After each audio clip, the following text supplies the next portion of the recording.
eye-opener just to be able to see mature oak woodlands with the sycamores and things like that. It was just great. Coming from a flatland, in California, Southern California, and to be out there in places that actually have topography, hills and canyons and water. There was water in Wood Canyon, still is. Well, I think my first visit to the park, where I actually saw wildlife, was western mule deer. And I thought, wow, from all these urban parks and urban landscapes, you come out here and there's deer. This is pretty exciting stuff. So there was actually a herd of deer out there, perhaps 20 to 30, probably no more, and they would cross from Aliso and Wood Canyon across Laguna Canyon into the Laguna Coast and El Morro coastal properties. So they had a pretty good range there. The danger, of course, was traveling across Laguna Canyon Road, and many of them were injured fatally. And we did have problems with poachers early on. Like I say, it was kind of like another version of the Wild West out there for a while, with all the people, the ne'er-do-wells and the scofflaws that wanted to come out and, and they felt entitled to coming out into this land and hunting and shooting and riding and things like that, because they've always done that.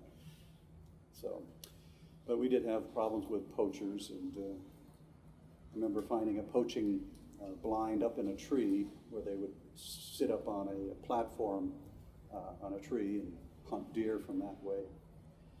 So we did have deer.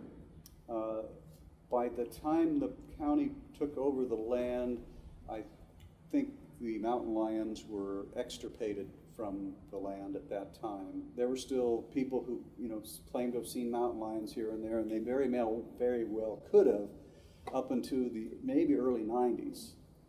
As up in, depending on how you look at Mathis Canyon, Mathis Trail goes up, and then the trail goes straight up, and there's a canyon to the left, and there's a canyon to the right. And the longest one, I would guess, would be Mathis Canyon, and the shorter one goes off to what is now called Car Wreck Trail, and that would drain from Top of the World School. Well, back in that canyon, I found a bona fide mountain lion leg bone. So took it to a bone specialist, animal bone specialist, and he identified it as a mountain lion leg bone. So could have been one of the last mountain lions that existed in that area. There were plenty of rattlesnakes. Rattlesnakes will be wherever their rodent prey are found. And so we had a lot of rodents, we had a lot of rattlesnakes. Started off, it was quite even population split between the red diamondback rattlesnake and the Pacific diamondback rattlesnake. And the red diamondback rattlesnake, I tell people, hey, if you see them first, piece of cake. Don't worry about them. They're just out getting their sunshine. They're lazy. They don't chase you down. They're not aggressive. You find out which end of the head is on and walk around the other side. They won't bother you. And they were beautiful snakes. And some of them were probably 5 feet long, thick around. I mean, they looked really thick. They could swallow small rabbits. So they were big, healthy, fat, lazy, beautiful snakes. Towards the end of my time there, the reds started to disappear, and I don't know why. Herpetologists might be able to give you an answer, but I think because they were so lazy and slow and easy to see and easy, people killed them, The Pacific diamondback rattlesnake, they start off kind of gray and not so colorful, but as they mature, they get these beautiful yellow and green highlights to them. They generally have more of an attitude as far as a snake concerned, where the red is just like, hey, don't tread on me, please. The Pacific diamondback was more aggressive and would immediately go into the strike pose whenever somebody comes by and rattle and buzz, and wouldn't come towards you, but they didn't back down a lot either. So that's the two major rattlesnakes that we had here. And we had the other common snakes, the gopher snakes and California king snakes, ringneck snake, all of which were interesting parts of our natural history. As people may or may not know, in Orange County, especially in southern Orange County, they